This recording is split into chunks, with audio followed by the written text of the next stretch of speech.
আপনি এটা কল্পনা করছেন না। হ্যাঁ, আপনার কষ্ট অন্যদের থেকে অনেক গভীর মনে হচ্ছে।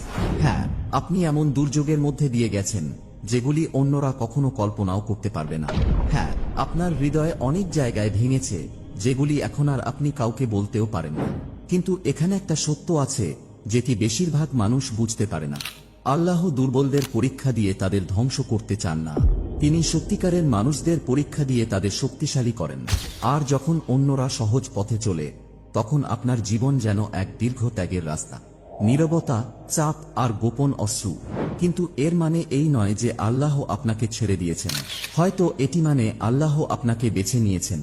না, আপনি অন্যদের থেকে ভালো এমন নয়, বরং তিনি আপনার হৃদয়ে বিশেষ কিছু দেখেছেন যা গড়ে তোলা, রক্ষা করা এবং উন্নত করা দরকার।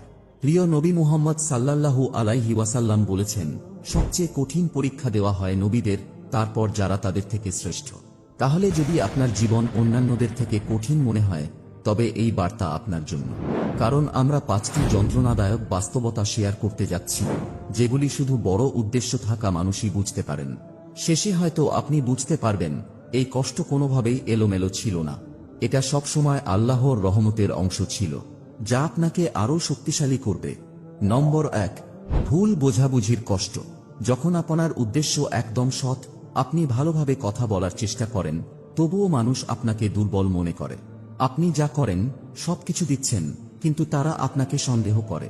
আপনার সাহায্য করার ইচ্ছা থাকলেও শেষ পর্যন্ত আপনি নিজেই আঘাত পান। কিছু সময় পরে আপনি আর নিজেকে ব্যাখ্যা করতে চান না, কারণ যতই আপনার উদ্দেশ্য সৎ হোক, পৃথিবী আপনাকে বারবার ভুল বুঝে। এটা এমন এক কষ্ট যা সাধারণত কেউ বলে না। ভুল বোঝাবুঝির কষ্ট। আপনি কোনো ভুল করেননি, শুধু আপনার হৃদয়টাই আলাদা। তবে আপনি একা নন। নবী ইউসুফ আলাইহিস সালামকেও তাঁর ভাইয়েরা ভুল বুঝেছিল। তাকে কূপে ফেলে দেয় সেই মানুষরাই যাদের উচিত ছিল তাকে রক্ষা করা। নবী মুহাম্মদ সাল্লাল্লাহু আলাইহি ওয়াসাল্লামকেও মিথ্যাবাদী, পাগল আর কবি বলে অপবাদ দেওয়া হয়েছিল, অথচ তিনি পৃথিবীতে শুধু সত্য ও মায়া নিয়ে এসেছিলেন। ভুল বোঝা মানে এই নয় যে আপনি ভুল কিছু করছেন, বরং এটা এক বিশেষ পথে চলার চিহ্ন। এমন পথ যা শুধু কিছু মানুষই হাঁটে।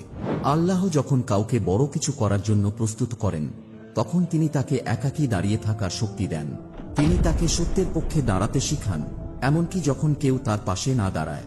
এমনকি যখন তার ভালো কাজ কষ্ট দেয়, তখনও তাকে সেই কাজ করতে বলেন। তাহলে যদি আপনি কখনো ভুলভাবে বিচারিত হন, একা হয়ে পড়েন বা অন্যায়ভাবে অভিযুক্ত হন, আপনার হৃদয় কঠিন হতে দিবেন না, বরং সেই কষ্টকে আপনার আন্তরিকতা আরও গভীর করার সুযোগ হিসেবে নিন। আল্লাহ যা দেখেন তা কেউ আর দেখতে পায় না। আর তিনি কোরআনে বলেছেন, নিশ্চয়ই আল্লাহ বিশ্বাসীদের রক্ষা করেন। এটা আপনার সান্ত্বনা হোক। আপনার অশ্রু চুপচাপ পড়ুক, কিন্তু আপনার ভালো কাজ কখনো ম্লান হতে দিবেন না। কারণ এই কষ্ট দুর্বলতার চিহ্ন নয়, এটি সেই পথে চলার চিহ্ন যা আল্লাহ আপনার জন্য নির্বাচিত করেছেন। নম্বর 2, অনেক কিছু দেওয়ার কষ্ট এবং মনে হওয়া যে কেউ কিছু ফিরিয়ে দেয় না। আপনি সেই মানুষ, আপনি সাহায্যকারী, আপনি সেই ব্যক্তি যাকে সবাই কল করে যখন তারা ভেঙে পড়েছে। আপনি আপনার সময় দেন, আপনার শক্তি দেন, আপনার হৃদয় দেন, কিন্তু যখন আপনার প্রয়োজন হয় তখন সবকিছু নীরব। কেউ খবর নেয় না, কেউ জানতে চায় না আপনি কেমন আছেন। এবং আপনি ভাবতে শুরু করেন, আমি কি শুধুমাত্র তখনই মূল্যবান যখন আমি কাজে লাগি? এটা এমন এক ধরনের একাকিত্ব যা শুধু দেওয়া মানুষেরাই বুঝতে পারে। এটা সেই কষ্ট যখন আপনি সবার জন্য শক্ত হয়ে থাকেন, কিন্তু আড়ালে নিজের মন ভেঙে পড়ে। তবে ইসলাম আপনাকে যা স্মরণ করিয়ে দেয় তা হল, আল্লাহ আপনার দেওয়া সবকিছু দেখেন যখন অন্যরা দেখে না। প্রিয় নবী মুহাম্মদ সাল্লাল্লাহু আলাইহি ওয়াসাল্লাম বলেছেন, যে এই দুনিয়াতে একজন মুমিনের কষ্ট দূর করে, আল্লাহ তাকে কিয়ামতের দিন তার কষ্ট দূর করবেন। আপনার দয়ার কোনো ক্ষতি হচ্ছে না, আপনার উদারতা অগ্রাহ্য হচ্ছে না। যদিও মানুষ ভুলে যায়, কিন্তু আল্লাহ কখনো ভুলে যান না। এবং সম্ভবত আল্লাহ আপনাকে এই কষ্ট দেওয়ার কারণ হয়তো আপনাকে শেখানোর জন্য কিভাবে প্রশংসা ছাড়া ভালো কাজ করতে হয়। আপনার আন্তরিকতা যেন কোনো বাহবা না চায়, এবং মনে করিয়ে দেয় যে যদি কেউ আল্লাহর জন্য দেয়, তার পুরস্কার এমন হবে যা এই পৃথিবী কখনোই দিতে পারবে না। তাহলে যদি আপনার মন ক্লান্ত হয়ে যায়, তাহলে আপনার দোয়াতে বিশ্রাম নিন। আল্লাহকে আপনার ক্ষয় হয়ে যাওয়া শক্তি ফেরত দিতে দিন, কারণ সবচেয়ে শক্তিশালী যারা দেয়, আর তারা সাধারণত সেই মানুষ যাদের আল্লাহ বড় কিছুর জন্য প্রস্তুত করছেন। এটি এমন কারণ নয় যে তারা ব্যবহার হতে এসেছে, বরং তারা আল্লাহর নাম প্রচারের জন্য নেতৃত্ব দিতে প্রস্তুত। আর এই দয়া যা পৃথিবীর সবচেয়ে বেশি প্রয়োজন। নম্বর 3, একা থাকার কষ্ট। আপনি যতই মানুষের মাঝে থাকুন, বন্ধুদের সঙ্গে বা পরিবারের সঙ্গে বসে থাকলেও আপনি একা অনুভব করেন। এটা এমন এক কষ্ট যেন কেউ আপনাকে সত্যি বুঝে না, কেউ আপনার ভিতরের কষ্ট বুঝতে পারে না। আপনি হাসেন, আপনি মাথা নেড়ে যান, কিন্তু ভিতরে ভিতরে আপনি ভাবছেন, আমি কোথায় বিলং করি। এই একাকিত্ব শুধু শারীরিক দূরত্বের কারণে নয়, এটা একটা মানসিক ও আধ্যাত্মিক বিচ্ছিন্নতার অনুভূতি। এমন অনেক সৎ হৃদয় আছে যারা এটি গভীরভাবে অনুভব করে। তবে জানেন কি, সম্ভবত এই একাকিত্ব আপনাকে ভেঙে ফেলার জন্য নয়, এটা আপনাকে নতুন দিক নির্দেশনা দেওয়ার জন্য। যখন আল্লাহ আপনাকে তার কাছে আনতে চান, তখন তিনি প্রথমে আপনাকে সবকিছু থেকে দূরে সরিয়ে নেন, সব আযাব, মানুষের মনোযোগ এবং যাদের আপনি গুরুত্ব দেন তাদের থেকে। এবং সেই নীরব কষ্টের মুহূর্তে আল্লাহ একটি দরজা খুলে দেন যা শুধু আপনি পার করবেন। এটা এমন এক জায়গা যেখানে আপনার দোয়া আরো সৎ হয়ে ওঠে, আপনার অশ্রু আরো সারগ্রাহী হয়ে ওঠে, এবং আপনার আত্মা শেষ পর্যন্ত সঠিক জায়গায় পৌঁছাতে শুরু করে। এটা মানুষদের সঙ্গে নয়, বরং আপনার স্রষ্টার সঙ্গে। তাহলে যদি আপনি একা অনুভব করেন, এমনকি যদি কিছু খুঁজে না পান সঙ্গ দেওয়ার জন্য, তাহলে সেই শূন্যতা অন্য কিছু দিয়ে পূর্ণ করার চেষ্টা করবেন না। তাকে ডাকুন, ইয়া আল্লাহ, কারণ এই অনুভূতি কোনো শাস্তি নয়, এটা হতে পারে আল্লাহর আমন্ত্রণ। নম্বর 4, অপরাধবোধ এবং আফসোসের কষ্ট যা কখনোই যেতে চায় না। এমন এক কষ্ট আছে যা অন্যরা দেখতে পায় না, এটা আপনার মুখে দেখা যায় না, এটা আপনার কথায় প্রকাশ হয় না, কিন্তু এটা সবসময় আপনার সঙ্গে থাকে। এটা অপরাধবোধের কষ্ট।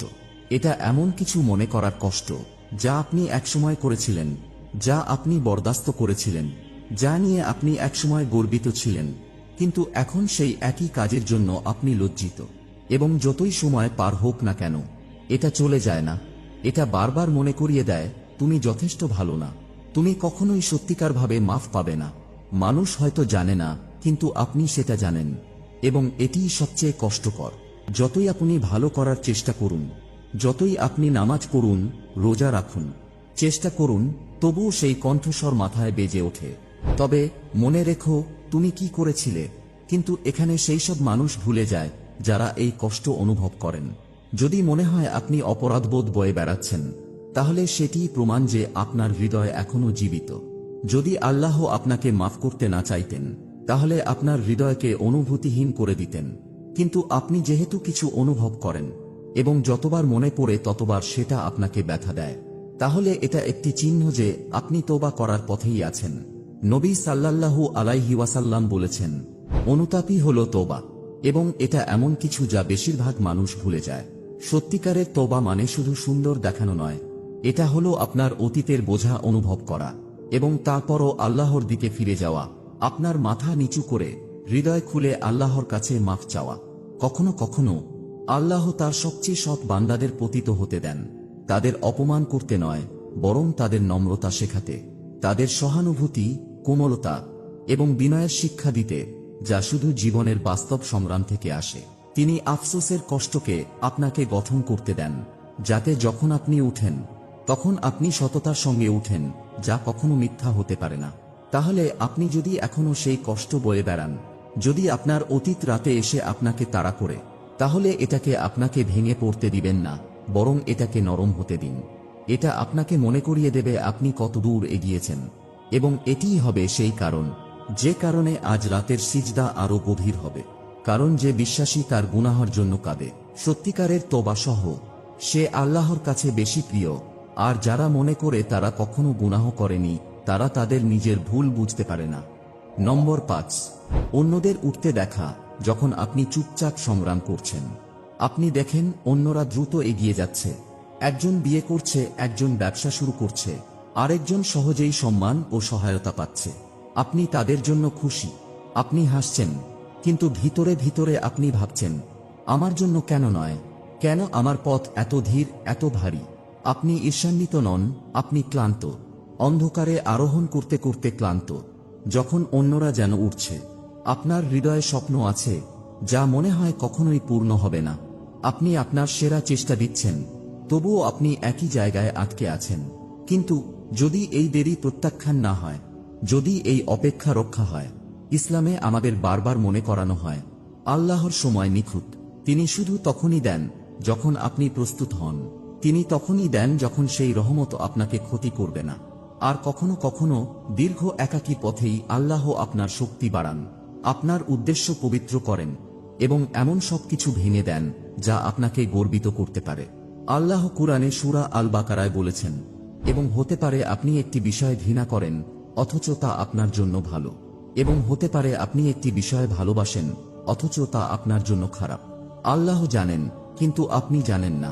তাহলে হয়তো আপনার গল্প এত সময় নিচ্ছে কারণ আল্লাহ আপনার জন্য শক্তিশালী কিছু তৈরি করছেন।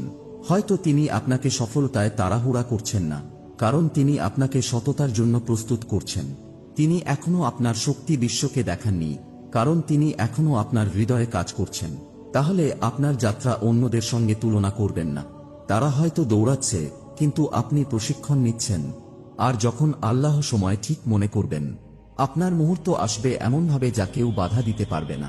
তখন পর্যন্ত চুপচাপ হাঁটুন সততার সঙ্গে, কারণ কখনো কখনো যারা সবচেয়ে ধীরে হাঁটেন তারা আল্লাহর কাছে সবচেয়ে দূরে চলে যান। প্রিয় ভাই ও বোনেরা, যদি আপনি এই কষ্টের মধ্যে কোনো একটিও অনুভব করেন, যদি মনে হয় এই ভিডিওতে আপনার হৃদয় বলেছে এটা আমি, তাহলে এই সত্যটি আপনার আত্মায় প্রবাহিত হতে দিন। আপনি একা নন, আপনি ভুলে যাননি এবং আপনি শাস্তি পাচ্ছেন না। এই নীরব সংগ্রাম, অপরাধবোধ, একাকিত্ব, ভুল বোঝাবুঝি, ধীর যাত্রা, অদৃশ্য অশ্রু, এগুলো ব্যর্থতার চিহ্ন নয়, এগুলো পরিশুদ্ধির চিহ্ন। ইসলামে যারা সবচেয়ে ভারী বোঝা বহন করে তারা দুর্বল নয়, তারা প্রায়ই সবচেয়ে প্রিয়। নবী মুহাম্মদ সাল্লাল্লাহু আলাইহি ওয়াসাল্লাম বলেছেন, সবচেয়ে কঠিন পরীক্ষা দেওয়া হয় নবীদের, তারপর পরবর্তী শ্রেষ্ঠদের, তারপর পরবর্তী শ্রেষ্ঠদের। তাহলে যদি আপনি একের পর এক কষ্টের মধ্য দিয়ে যান এবং আপনি এখনো আছেন, এখনো চেষ্টা করছেন, এখনো আল্লাহর উপর ভরসা করছেন, এমনকি কাঁপানো হাতে, এমনকি ক্লান্ত হৃদয়ে, তাহলে তা দুর্বলতা নয়, এটা শক্তি। আপনি কখনোই ফিট হওয়ার জন্য ছিলেন না, আপনি গঠন, উন্নতি, সুরক্ষা, প্রস্তুতির জন্য ছিলেন, এমন কিছুর জন্য যা বেশিরভাগ মানুষ কখনোই বুঝবে না। তাহলে আপনার কষ্ট কাছে রাখুন, কিন্তু আপনার দোয়া আরও কাছে রাখুন। এখন আমার সঙ্গে বলুন, ইয়া আল্লাহ, আমি তোমার কাছে প্রতিটি কষ্ট সরানোর অনুরোধ করি না, কিন্তু আমি তোমার কাছে শক্তিশালী হওয়ার অনুরোধ করছি, এটি বহন করার জন্য বিশ্বাস সহ। এই কষ্ট আমার হৃদয় নরম করুক, কঠিন না। আমার সংগ্রাম আমাকে তোমার আরও কাছাকাছি নিয়ে আসুক। আর কখনো আমাকে ভুলে যেও না, কারণ আমি নিখুঁত নই, কিন্তু তুমি জানো আমি চেষ্টা করছি। আমিন। যদি এই বার্তা আপনার হৃদয়ে স্পর্শ করে, নিচে কমেন্ট করুন, ইয়া আল্লাহ, আমি সেই কষ্ট গ্রহণ করি যা তুমি আমাকে দিয়েছ, এটা তোমার পথে রূপান্তরিত হোক। আপনার এই শব্দ হতে পারে অন্য কারো জন্য প্রয়োজনীয় সান্ত্বনা। আর যদি আপনি এখনো লাইক না দিয়ে থাকেন, তাহলে লাইক এবং সাবস্ক্রাইব করা আমাদের জন্য একটি সহজ উপায় যে এমনই নীরব হৃদয়গুলোর কাছে এই বার্তা পৌঁছানো যারা আপনার মতো। আল্লাহ আপনার কষ্টকে উন্নতির দিকে পরিণত করুন, আপনার দাগগুলোকে শক্তিতে, আর আপনার অশ্রুগুলোকে এমন দোয়াতে পরিণত করুন যা কখনো ব্যর্থ হয় না। আমিন।